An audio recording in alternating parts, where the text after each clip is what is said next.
Welcome back दोस्तों। तो जैसा कि हमने पिछले एपिसोड में देखा था, जहां पर हमें मारिया बेल की कुछ बातें पता चलती हैं कि वो एक रीइंकार्नेटेड पर्सन है जो दूसरी दुनिया से यहाँ रिबोर्न हुई है और उसने आते के साथ अपने यूनिक स्किल ग्रीड का इस्तेमाल करते हुए सबको अपने कंट्रोल में कर लिया था, बस अपने ग्रैंडफादर को छोड़कर, क्योंकि उनके पास मारिया बेल के मुकाबले काफी ज्यादा मोलिक्यूल्स थे। पर फिर भी वो उससे काफी इंप्रेस हो जाते हैं, इसलिए उन्होंने मारिया बेल को इस दुनिया के बारे में सब कुछ बताना शुरू कर दिया और वो उसे अपने आगे के प्लान के बारे में भी बताते हैं। वहीं दूसरी तरफ रिमूरो ने अपने मोस्टर को काफी ज्यादा इवोल्व कर दिया था। इसी के साथ वो कुछ देर ट्रेनिंग के बाद टीम ग्रीन फ्यूरी को हरा ही देता है, जिसकी वजह से वो सारे के सारे जश्न मनाने लगे। वहीं पे खड़ा रिमूरो काफी ज्यादा परेशान था, क्योंकि उसको पूरा यकीन हो चुका था कि जो भी यहाँ पर परेशानी आ रही है वो सब यूकी की वजह से है। साथ ही साथ हमने एपिसोड के लास्ट में देखा था कि मारिया बेल ने यूकी को अपने कंट्रोल में कर लिया और यहीं से उसकी चालबाजी शुरू होती है। अगले सीन में उस बंदे ने रिमूरो का साथ निभाने का डिसीजन लिया ही था, पर उससे पहले ही कोई उसे गोली मार चुका। अब आगे नेक्स्ट एपिसोड की शुरुआत 35वें फ्लोर का सीन दिखाते हुए होती है, जहाँ पर एक टीम काफी ज्यादा चौकन्ना होकर आगे बढ़ रही थी। उसी वक्त मिली माते के साथ उनमें से एक मेंबर को जान से मार देती है, जो सब देखने के साथ उसके वाकये के साथ ही काफी ज्यादा हैरान हो चुके थे। जबकि दूसरी तरफ मिली रिफ्लेक्स मारते हुए कह रही थी कि जो मैंने ट्रेनिंग की है वो अब रंग ला रही है। इसकी वजह से वो बंदा काफी ज्यादा गुस्से में आ चुका था और वो इसी गुस्से के साथ कहता है, ये तो वही रफ्तार है, क्या वह स्कारलेट रेड मेटियोर है? जो सब कहने के बाद वो उसका सामना करने के लिए आगे बढ़ी रहे थे, तभी एकदम से उनको पीछे से रिमरू की आवाज आती है,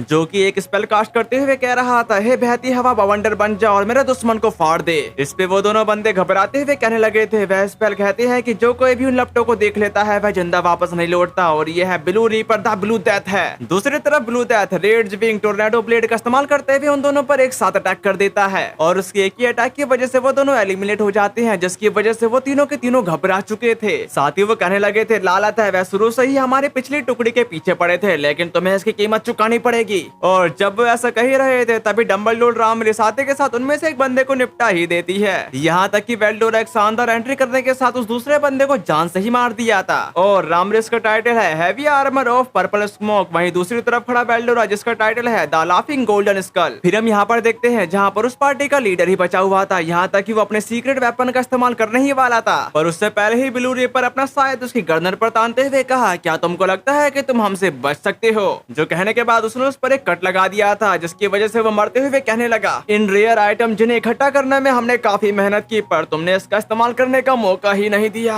और हाँ, पिछले एपिसोड में मैंने काफी ज्यादा मिस्टेक की है, क्योंकि मैं रिमूरो के सिस्टम को बार बार ग्रेट सेज कह रहा था। अगर आप लोगों को याद होगा, जब रिमूरो डीमन लॉर्ड बन गया था तो उसी वक्त ग्रेट सेज भी इवॉल्व होकर राफाएल में बदल चुकी थी। इसी के साथ गोल्डन स्कल कह रहा होता है, ये सब छोटी मोटी चीजें मेरा पेट भरने के लिए काफी नहीं है। जिस पर एग्री करते हुए पर्पल स्मोक का कहना है, बिल्कुल सही कहा तुमने, हम इनविंसिबल है और सबसे ज्यादा ताकतवर। यहाँ तक कि रेड मेटियोर भी उसका साथ देते हुए कह रही होती है, वे डरपोक लोग हमारे सामने कुछ भी नहीं थे। उन तीनों की इतनी बड़ी बड़ी बातों को सुनने के बाद रिमरू उन्हें समझाता है कि अरे जरा संभाल कर इतना इतराओ मत, क्योंकि ये हमारा काम है, याद है ना? उसकी ऐसी बातों को सुनकर वेल्डोरा बोला कि हाँ, जो तुमने कहा था मुझे याद है, अच्छे से याद है, और तुमने क्या कहा था वो भी याद है, जो भी तुमने कहा था मुझे सब याद है। अब ये सुनकर ब्लू रीपर का कहना है, जैसा कि कहा गया है कि तुमको कुछ भी याद नहीं है, वैसे एक और शिकार कैसा रहेगा? फिर हम यहाँ पर देखते हैं जहाँ पर पर्पल स्मोक एकदम चोर में खड़ी थी, वहीं दूसरी तरफ मुस्टंडा उस पर घुस्से पे घुस्से मारे जा रहा था, लेकिन उस पर जरा सा भी फर्क नहीं पड़ा। पर हाँ, उसका हाथ जरूर लाल हो जाता है, जिसके बाद पर्पल स्मोक अपने दोनों हाथों का इस्तेमाल करते हुए उसका टंटूला फोड़ देती है। और यहाँ पर इसी तरह से फाइट चली रही थी, तभी बैकग्राउंड में रिबरू बताना शुरू करता है, जब से टीम ग्रीन फ्यूरी के साथ ये सारा मामला हुआ है, तब से हम अपना सारा समय चैलेंजर्स को ढूंढने में बिता रहे हैं। मेरा मतलब है कड़ी ट्रेनिंग में। आखिर ग्रीन फ्यूरी कभी भी बदला लेने के लिए वापस आ सकती है और डंजन के बेहतरीन मैनेजमेंट की वजह से अब यह सिटी पूरी तरह से इंटरनल हो उठी है। यहाँ तक कि मासायुकी हमारे लिए डंजन का प्रचार करने का जबरदस्त काम कर रहा है और उससे असल जिंदगी की किस्मत के गोड्स का आशीर्वाद मिला होगा, क्योंकि उसे बहुत ही कम समय में रेयर गियर का पूरा सेट मिल गया। साथ ही साथ उसकी टीम अब इसी जोश के साथ 50वें फ्लोर का सामना करने के लिए आगे बढ़ रही है और उसके साथ कई लोगों के एडिट ब्रॉडकास्ट के परिणाम स्वरूप डंजन में चुनौती देने वाले लोग अब काफी ज्यादा क्यूरियस हैं। साथ ही साथ कुछ लोग पावर की तलाश में और कुछ लोग फेम की तलाश में, और पहले की तुलना में अब काफी ज्यादा जीनियस मौजूद हैं और जो लोग उनके रास्ते में रुकावट बनते हैं वह हम ही हैं। फिर हम यहाँ पर देखते हैं जहाँ पर एक रेस्टोरेंट में रिमरू की टीम को दिखाया जा रहा था। साथ ही साथ वहाँ के सारे एडवेंचरर उनकी तारीफें करते हुए कह रहे थे, जरा ये देखो, वह ये रहे डंजन डोमिनेटर्स। इसी के साथ हम डंजन डोमिनेटर्स की तरफ आते हैं, जहाँ पर रिमरू ने उन बंदों को निपटा दिया था। साथ ही वो कहता है, गेम बस उतना ही मुश्किल होना चाहिए जितना मैं चाहता हूँ, और सच में मैं सिर्फ मजाक नहीं कर रहा। इसी के साथ यहाँ सीन कट होकर रिमरू के मेंशन की तरफ आ गया था, जहाँ पर वो सारे के सारे काफी ज्यादा खुश दिखाई दे रहे थे। तभी रामरेश निराश होते हुए कहती है, है ये इतनी जल्दी कैसे खत्म हो गया। जिस बात का जवाब देते हुए वेल्डोरा बताता कि और वैसे भी मुझे लगता है कि हमारे अपोनेंट्स काफी ज्यादा कमजोर हो चुके हैं, इसी वजह से मुझे ताकतवर अपोनेंट चाहिए। उसके इस सवाल का जवाब देते हुए रिमरू कहता है कि चलो जल्दबाजी मत करो, जब एक बार डंजन की रेपुटेशन काफी ज्यादा बढ़ जाएगी तो इससे भी ज्यादा मुश्किल एडवेंचर सामने आने लगेंगे। जब वो लोग ऐसी बातें कर ही रहे थे तभी हम सामने की तरफ सुना को देखते हैं जो उनकी तरफ आते हुए कहने लगी, ग्रेट रेमरू तो आप लौट आए और यहाँ पर आपसे मिलने के लिए एक मेहमान आया हुआ है, इसी वजह से मैं आपको ही बुलाने आ रही थी। साथ ही साथ मैंने देखा कि लेडी मिलिम आपके साथ ही थी, ये तो काफी बढ़िया है। लेकिन उसके बाद से रेमरू और मिलिम दोनों ही कंफ्यूज हो चुके थे। फिर हम उस मेहमान की तरफ आते हैं जो और कोई नहीं बल्कि फ्रे थी। यहाँ तक कि वो उसको देखने के साथ कहने लगी, मैं आपसे मिलने ही आई हूँ ग्रेट रेमरू। पर रेमरू उसके यहाँ आने का रीजन पूछता है, जिस पर फ्रे बताने लगी, अरे ये कोई जरूरी बात नहीं है। अरे मिलिम तो तुम यहाँ पर थे, अब याद आया, मुझे लगता है कि मैंने तुम्हें कुछ होमवर्क दिया था, क्या तुमने उसे पूरा कर लिया। उसकी ऐसी बातों को सुनने के बाद मिलिम रेमरू के पीछे छुपने लगी थी, जो देखने के साथ रेमरू अपने मन में कहने लगा, क्या वे हमारे साथ मजाक करने के लिए अपना असली काम छोड़ रही थी। जबकि मिलिन फ्रे के सवालों का जवाब देते हुए घबराने के साथ बताती है, तुम बिल्कुल गलत समझ रही हो, इसके पीछे काफी बड़ी वजह है। ये बात सुनकर फ्रे कहते कि जिसे मैंने तुम्हारी निगरानी के लिए भेजा था, ऐसा लगता है कि वह किसी चीज में उलझ गया है, क्या तुम मुझे इसका कोई ठोस रीजन बता सकती हो।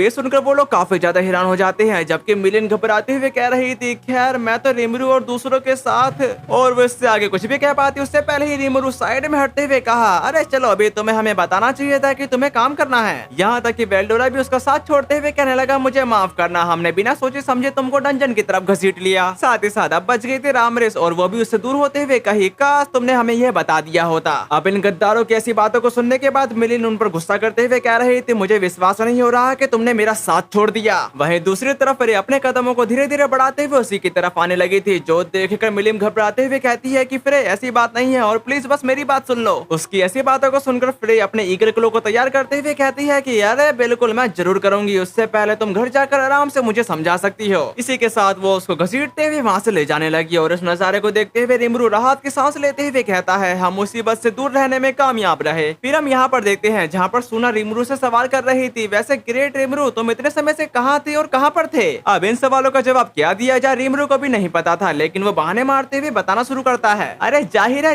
रिसर्च में तो मौके पर ही डंजन में चुनौती देने वालों के लड़ने के तरीके का मुआयना कर रहा हूँ। उसकी ऐसी बातों को सुनने के बाद सुना कहती है कि तुम्हारा मतलब है तुम डंजन में बस मौज मस्ती कर रहे थे। अब उसको इतना गुस्से में देखने के बाद रिमरू के तो छक्के ही उड़ चुके थे, यहाँ तक कि रामरेस और वेल्डोरा ने उसका साथ छोड़ दिया था और वो दोनों जाने के साथ उसे बताते हैं कि मुझे लगता है कि मैं अपने कमरे में जाकर मैजिक की प्रैक्टिस कर सकता हूँ, साथ ही साथ मुझे भी लगता है कि मुझे तुम्हारा साथ देना चाहिए। अब इन दोगलों की ऐसी बातों को सुनने के बाद रिमरू काफी ज्यादा गुस्सा होते हुए अपने मन में कह रहा था, माफ करना मिलिम, अब मुझे समझ आया जब तुम्हारे दोस्त तुम्हारे साथ नासमझी का नाटक कर रहे थे तो कितना गुस्सा आता है। जिसका जवाब देते हुए रफाएल बताना शुरू करती है, बहाने बनाने की जरूरत नहीं है, बस खुली और बेझिझक रहो और प्रॉब्लम अपने आप ही सोल्व हो जाएगी। लेकिन इस बात का मतलब रिमरू अच्छे से समझ नहीं पा रहा था। वहीं दूसरी तरफ हम मियोमाइल को देखते हैं जो काफी तेजी में उसकी तरफ बढ़ते हुए कह रहा था, तो आप यहाँ पर हैं। फिर वो उसको एक लेटर देने के साथ बताता है कि आपको काउंसिल से एक पत्र मिला है। मेरा मानना है कि काउंसिल की मेंबरशिप कंफर्म करने के लिए होने वाली मीटिंग में आपकी अपीयरेंस की रिक्वेस्ट है। उस लेटर को पढ़ने के बाद रिमरू का कहना है, समझ गया, मुझे लगा ही था कि मुझे इनमें से कोई एक चीज जल्दी ही मिलने वाली है। वैसे भी मुझे शक था कि ग्रीन फ्यूरी असल में काउंसिल द्वारा भेजी गई जासूसों की एक टीम है जो हमारी जांच पड़ताल करने आई है, इसी वजह से मैं उन पर नजर रखे हुए था। सिवाय इसके कि रफाएल ने यह तब किया जब मैं खेल रहा था। उसकी ऐसी बातों को सुनकर सुना इम्प्रेस होने के साथ कहने लगी, मुझे पिछली गलती के लिए माफ कर देना और मुझे पूरा यकीन था कि आप लेडी मिलिम के साथ बस मजाक मस्ती कर रहे थे। अपने आप को बेगुनाह साबित हो जाने के बाद रिमरू राहत की सांस लेते हुए कहता है कि अब सब ठीक है, मैं आपको ऐसा सोचने के लिए दोषी भी नहीं ठहरा सकता। जिसके बाद वो अपने सामने वाली खिड़की खोलने के साथ ताजी ताजी हवा लेते हुए अपने मन में कह रहा था, सही समय पर यहाँ पर होने की वजह से मैं उस मुश्किल से बाहर निकल पाया। फिर भी भले ही मेरे साथ राफेल थी, यहाँ तक कि यह सच है कि मैं मजे में इतना खो गया कि दूसरे कामों पर ध्यान ही नहीं दिया। इसी वजह से मुझे सच में हर काम एक हद में ही करना चाहिए। जब वो ऐसा सोच ही रहा था तभी सुना को एक चीज याद आ जाती है। फिर वो उससे कहने लगी, जरा रुकिए, क्या आप अभी तक अपनी इन्वेस्टिगेशन नहीं कर रहे थे? तो फिर ग्रीन फ्यूरी के जाने के बाद आप किस चीज की इन्वेस्टिगेशन कर रहे थे? उसकी ऐसी बातों को सुनकर रिमरू के तोते ही उड़ चुके थे। यहाँ तक कि वो राफेल से कहने लगा, अरे राफेल, समस्या तो अपने आप सोल्व नहीं हुई। जिस सवाल का जवाब देते हुए राफेल बताती है कि अगर आप डांट खाने के बाद अपने कामों पर सोचते हैं तो यह प्रॉब्लम सोल्व हो सकती है। दूसरी तरफ सुना उसे गुस्से की निगाहों से घूर घूर कर देखने लगी थी। जो सब देखने के बाद रिमरू परेशान होते हुए अपने मन में कहने लगा, क्या तुम मजाक कर रही हो? जिसके बाद हमें बैकग्राउंड में मारिया बेल बताना शुरू करती है, किसी भी सिविलाइजेशन के डेवलप के लिए पैसा होना जरूरी है और ये बात तब सच थी जब अनाज को ही पैसे के रूप में इस्तेमाल किया जाता था, पर समय के साथ साथ गोल्ड और सिल्वर जैसी चीजों ने इनकी जगह ले ली और इकोनॉमिक पर तथा डील के एक्सचेंज का डोमिनेंस स्टैब्लिश हो गया। साथ ही साथ काउंसिल के माध्यम से वेस्टर्न नेशन को भी ऑल कंट्रीज के पैसा इस्तेमाल करते हुए एक बैंक नोट इकोनॉमी की ओर अग्रसर हुए। और इस बदलाव का सबसे अहम पहलू यह है कि एक्सचेंज रेट को इस तरह निर्धारित किया जाए कि वह हर एक नेशन की पावर के अनुसार घटती बढ़ती रहे, और इस रूल को बनाने वाले हम ही रहे, वरना हम अपनी विक्ट्री को इंश्योर नहीं कर सकते। जो सब बताने के बाद वो अपने सामने पड़े उस मैप की तरफ बढ़ते हुए बताना शुरू करती है। हर नेशन की पावर का असेसमेंट काउंसिल और 5 सीनियर सिटीजन ही करते हैं, और जो इन पर कंट्रोल रखती है वो मैं हूँ, जिसकी वजह से हर समय कंट्रोल मेरे हाथों में ही रहता है। और इसके आगे की बात हमें रीमुरू से पता चलती है। काउंसिल ऑफ द वेस्ट उन नेशन का एक यूनियन है जो ग्रेट फॉरेस्ट ऑफ जूरा के चारों ओर बसे हुए हैं। इस काउंसिल का टारगेट पूरी मानवता की प्रोस्पेरिटी से है, चाहे कोई नेशन बड़ा हो या छोटा। उनके एजेंडा में सबसे ऊपर मॉन्स्टर से निपटने के उपाय हैं। इसके बाद सूखा और महामारियों जैसी आपदाओं से बचाव के उपाय आते हैं, और भी कई अन्य टॉपिक शामिल हैं। और उनके एजेंडा का मौजूदा टॉपिक यह है कि क्या टेम्पेस्ट को अपने यूनियन में शामिल होने की परमिशन दी जाए, और ऐसा करने के क्या फायदे और नुकसान हो सकते हैं। जिसके बाद वहाँ के लोग उनसे कह रहे थे, मुझे लगता है कि टेम्पेस्ट पर भरोसा किया जा सकता है, लेकिन अगर हमने उनके डीमन लॉर्ड को नाराज कर दिया तो क्या वह हम पर स्टॉर्म ड्रैगन को नहीं छोड़ देगा। जिन सवालों का जवाब देते हुए वो बंदा बताना शुरू करता है, चिंता करने की कोई जरूरत नहीं है, वह तो बस दूसरों को धमकाने के लिए स्टॉर्म ड्रैगन की पावर को उधार ले रहा है। वैसे भी मुझे पूरा यकीन है कि डीमन लॉर्ड खुद इतना पावरफुल नहीं है। अब ये सुनकर वो बुढ़ा उससे सवाल करने लगा था, तो फिर तुम लेडी हिनाटे के साथ उनकी लड़ाई के ड्रॉ होने पर कैसे समझाओगे। उसकी इस बात पर वो बंदा बताता है कि क्या हम सचमुच उस कहानी पर विश्वास कर सकते हैं। इस बात पर बाकी के बंदे कह रहे थे वैसा ही कह रहा है, और वह इन्फॉर्मेशन आखिरकार आई कहाँ से। वहीं सामने की तरफ हम हिनाटा को भी देख पाते हैं, जो उन सबकी ऐसी बातों को सुनने के बाद अपने मन में कह रही थी, मुझे हैरानी है कि वह मेरे ठीक यहीं बैठे होने के बावजूद वह इस तरह की बातें कर सकते हैं, और मैं यहाँ पर इसलिए आई थी क्योंकि उन्होंने मुझे डीमन लॉर्ड रीमुरू के एक फैमिलियर के तौर पर बुलाया था। लेकिन मुझे यह उम्मीद नहीं थी कि नाबालिग लोगों के लिए यह भीड़ इतनी बेकार साबित होगी, और यह उस मीटिंग जैसा बिल्कुल भी नहीं है जिनमें मैंने टेम्पेस्ट में हिस्सा लिया था। हालांकि मुझे लगता है कि यह वह एक्सेप्शन था। जबकि दूसरी तरफ वो बंदा कह रहा था, मेरी बात सुनो, डीमन लॉर्ड रीमुरू ने जूरा के बड़े जंगलों को अपना प्राइवेट एरिया डिक्लेयर कर दिया है, इसलिए जरा ध्यान से सोचो कि इसका क्या मतलब है। जिस बात से एग्री करते हुए वो बंदा बता रहा था, बेशक जब से टेम्पेस्ट की स्थापना हुई है हमारे सभी होम कंट्रीज में मॉन्स्टर द्वारा पहुंचाए जाने वाला डैमेज कम हो गया है। अब ये सुनकर वो बंदी उन पर गुस्सा करने के साथ कह रही थी, क्या तुम मजाक कर रहे हो, तुम सबको उस डीमन लॉर्ड ने धोखा दिया है, और तो और हम तो सभी मॉन्स्टर के किंग की बात कर रहे हैं। उन सब की ऐसी बातों को सुनने के बाद हिनाटा अपने मन में कहती है कि खैर, जो कोई भी डीमन लॉर्ड रीमुरू के स्वभाव के बारे में कुछ नहीं जानता, वह यह कभी डिसाइड नहीं कर सकता कि इंसानियत के लिए क्या अच्छा रहेगा या नहीं। लेकिन इससे भी ज्यादा परेशान करने वाली बात बड़ी कंट्रीज के काउंसलर की है, पर काउंसिल में टेम्पेस्ट का शामिल होना मेरे लिए काफी अच्छा होगा। फिर हम यहाँ पर देखते हैं जहाँ पर एक पर्सन कुछ देर सोच विचार करने के बाद बताता है कि हम बस इसकी इजाजत क्यों नहीं दे देते।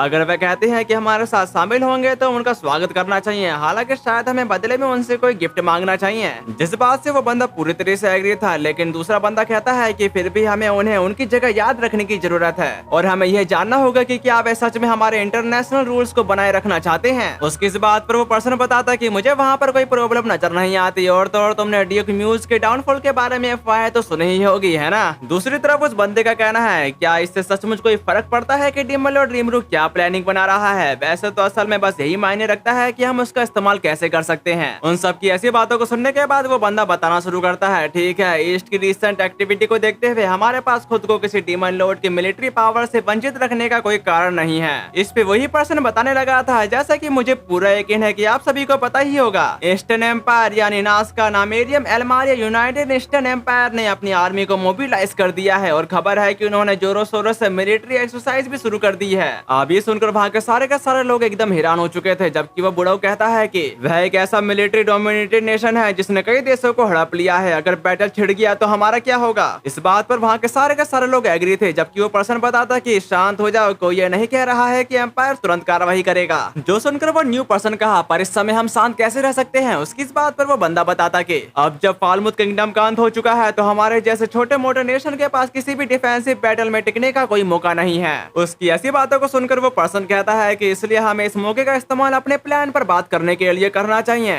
जिस बात का जवाब देते हुए एक एल्डर बताने लगते हैं, काउंसलर चौहान बिल्कुल ठीक कह रहा है, जरा शांत हो जाइए। अगर हम सब एक दूसरे पर अपनी अपनी राय थोपते रहेंगे तो फिर काउंसिल रखने का क्या फायदा। वैसे पर्सनली तौर पर मुझे नहीं लगता कि एम्पायर इतनी जल्दी कोई कदम उठाएगा, और अब उन्होंने अब तक हमला इसलिए नहीं किया है क्योंकि ग्रेट फॉरेस्ट ऑफ जूरा के पास उनका स्टॉर्म ड्रैगन ड्रैगन था, लेकिन अब तो स्टॉर्म ड्रैगन वापस आ गया है ना। अब ये सुनकर वो बंदी सवाल करती है, क्या तुम कह रही हो कि हमें ईवल ड्रैगन पर भरोसा करना चाहिए? उसके इन सवालों का जवाब देते हुए गवान बताना शुरू करते हैं, क्या तुम ये भूल गई हो कि स्टॉर्म ड्रैगन अब डीमन लॉर्ड रिमरू का वफादार है और अब यही हाईली रेपुटेटेड हस्ती हमारे काउंसिल में शामिल होना चाहता है। जिस पर एग्री करते हुए जुहान कहता है कि काउंसलर गवान एकदम सही कह रहे हैं, जब हम पर किंगडम का खतरा मंडरा रहा हो तब हमें आपस में नहीं लड़ना चाहिए। अगर डीमन लॉर्ड रिमरू काउंसिल में शामिल हो जाते हैं तो उनकी आर्मी हमें बचा लेगी। इस पे वो बुढ़ऊ बताने लगा था, हमारी पहली प्रायोरिटी सभी वेस्टर्न नेशन को एक साथ लाना होनी चाहिए। अब ये सुनकर वहाँ के सारे लोग एग्री थे, यहाँ तक कि उस बंदी का भी कहना है, बिल्कुल मैं टेम्पेस्ट में शामिल होने की परमिशन देने की साइड में हूँ। उन सब की ऐसी बातों को सुनने के बाद जज बताने लगे, साइलेंस। अब हम इस बात पर बात करेंगे कि टेम्पेस्ट को काउंसिल में शामिल किया जाए या नहीं। जो लोग इसकी साइड में हैं प्लीज खड़े हो जाओ। इसी के साथ वहाँ पर आधे से ज्यादा बंदे खड़े हो चुके, जिनको देखने के बाद जज कहे मेजोरिटी इसके फेवर में है और जूरा टेम्पेस्ट फेडरेशन को अब हमारा लॉयल एसोसिएट माना जाएगा, जिसकी वजह से जूरा टेम्पेस्ट फेडरेशन को एक फॉर्मल इन्विटेशन भेजा जाएगा और एक बार जब डीमन लॉर्ड रिमरू के इरादे क्लियर हो जाएंगे तब हमारी अगली बैठक आयोजित की जाएगी। इसी के साथ यहाँ सीन कट होकर हिनाटा की तरफ आ गया था, जो कहीं जाते हुए अपने मन में कह रही थी, आखिरकार उन्होंने मुझे सिर्फ यह जानने के लिए ही बुलाया था कि क्या उन्हें रिमरू से डरना चाहिए और वह बस मुझसे यह पक्का करने के लिए कह सकते थे कि क्या वह कोई हंगामा या तोड़फोड़ ना करे। लेकिन किंगडम का बहाना बनाना यह तो एक मजाक ही था। उम्मीद है कि मुझे फिर कभी नोबल से पालना पड़े। और जब वो ऐसा कह रही थी तभी उसको पीछे से किसी की आवाज आती है, जिसको देखने के बाद हिनाटा अपने मन में कहने लगी, अरे ये तो एंग्रासिया की फर्स्ट प्रिंसेस है और आखिरकार ये ऐसी नोबल है जिसे मैं कभी निपटाना चाहती थी। जो सब सोचने के बाद वो उससे कह देती है कि क्या तुम्हें मुझसे कोई काम है, जिस पर वो बंदी बताने लगी, मुझे तुम्हारा बस थोड़ा सा समय चाहिए, क्या तुम्हें इससे कोई एतराज है? इसी के साथ यहाँ सीन कट होकर एक जगह की तरफ आ जाता है जहाँ पर हिनाटा उससे सवाल करने के साथ कह रही थी, और तुम मुझसे क्या बात करना चाहती हो? जिस पर वो बंदी बताने लगी, सच कहूँ तो मुझे तुमसे एक मदद चाहिए, जिसकी वजह से अगली मीटिंग में मैं डीमन लॉर्ड रिमरू का एक छोटा सा एग्जामिनेशन लेना चाहती हूँ। हो सकता है कि वह बेहद ताकतवर डीमन लॉर्ड हो, लेकिन अब जब वह काउंसलिंग में शामिल हो रहे हैं तो उन्हें इसके बारे में आने वाली जिम्मेदारियों को भी एक्सेप्ट कराना होगा और हमें यह भी पता लगाना होगा कि हमारी बातों को वह कितनी अच्छी तरह से सुनते हैं। और यहीं पर मुझे तुम्हारी जरूरत पड़ेगी, क्योंकि वह एक डीमन लॉर्ड है, इसलिए हमें उसे बेकाबू होकर तबाही मचाने नहीं दे सकते। इसलिए मैं चाहती हूँ कि तुम मेरी प्राइवेट गार्ड बनो। गाइस, मेरे को इसकी आवाज से लगता है कि प्रिंसेस तो कोसों दूर तक नहीं है, ये प्रिंस हैगा। लगता है सबटाइटल में मिस्टेक हो गई है, जिसकी वजह से इन्होंने प्रिंसेस लिख दिया। पर हाँ, मैं पूरी तरह से कंफर्म नहीं हूँ, क्या पता आगे हमें इसके बारे में मालूम पड़ जाए। उस बंदे की ऐसी बातों को सुनने के बाद हिनाटा इसका रीजन पूछती है, जिस पर वो बंदा हैरान होने के साथ कहने लगा, खैर क्योंकि मैं तुम्हारी ताकत को मानता हूँ और हिस्ट्री में सबसे ग्रेट होली नाइट की कैप्टन की ताकत जो गॉड का दाहिना हाथ है और मास्टर लूकस की लीडर है, इसी वजह से पूरे वेस्टर्न कॉन्टिनेंट में कोई भी तुम्हारी बराबरी नहीं कर सकता। इसलिए अगर तुम मेरी मदद करोगी तो मैं डीमन लॉर्ड रिमरू का असली चेहरा दुनिया के सामने ला पाऊंगा। उसकी ऐसी बातों को सुनकर हिनाटा अपने मन में कहने लगी, क्या इस आदमी को पता भी है कि वह मुझसे क्या कह रहा है? जो सब कहने के बाद वो उसको बताते कि मैं ऐसा ना करने की सलाह दूंगी, क्योंकि वह सच में काफी ज्यादा ताकतवर है और इस बात की कोई गारंटी नहीं है कि अगर मैं उससे दोबारा लड़ूं तो मैं जीत भी पाऊंगी। जो सब कह लेने के बाद वो फिर से अपने मन में कहने लगी, ये बात तो छोड़ ही दीजिए कि हमने तय किया और ये अफवाहें हैं जिनको रिमरू द्वारा जानबूझकर फैलाया गया था। उसकी ऐसी बातों को सुनकर वो बंदा बताना शुरू करता है, लेडी हिनाटा, हालांकि आप प्रिंस एलरिक के सामने बैठी हैं, लेकिन इतना शर्मिला होने की जरूरत नहीं है। अगर आप उनके प्यारे मार्क्स पर फिदा हो गई हैं तो भी मैं समझूंगा। उसकी बातों के बीच में ही हिनाटा बोल पड़ी, मैं रिस्पेक्टफुली मना करती हूँ। वैसे भी वेस्टर्न होली चर्च और होली एम्पायर ऑफ लुबर्नियस दोनों ही टेम्पेस्ट के साथ आपसी नॉन एग्रेशन पैक्ट हैं। साथ ही इसे एक चेतावनी समझो, मैं आपको सलाह देती हूँ कि आप डीमन लॉर्ड रिमरू को नाराज ना करें। अब ये सुनकर वो बंदा उस पर गुस्सा करने लगा था, लेकिन हिनाटा के एक नजर से ही उन दोनों की फटके चौसठ हो चुकी थी। जबकि हिनाटा बताती कि और अगर आप कोई फॉर्मल रिक्वेस्ट करना चाहती हो तो क्या कोई प्रोसेस फॉलो नहीं करना होगा। ये सब बताने के बाद वो वहाँ से चली जाती है। उसको जाता देखकर प्रिंस एलरिक कहने लगा, तुमको इसका पछतावा होगा लेडी हिनाटा। उसकी ऐसी बातों को सुनकर हिनाटा उसको जवाब देती है, तुम चाहो या ना चाहो पर मैं डीमन लॉर्ड पर पूरा भरोसा करती हूँ। फिर हम यहाँ पर देखते हैं जहाँ पर हिनाटा जाते हुए अपने मन में कह रही थी, एक ऐसा बेढंगा प्लान जो महज इत्तेफाक से बनी परिस्थितियों का फायदा उठाने के लिए बनाया गया हो,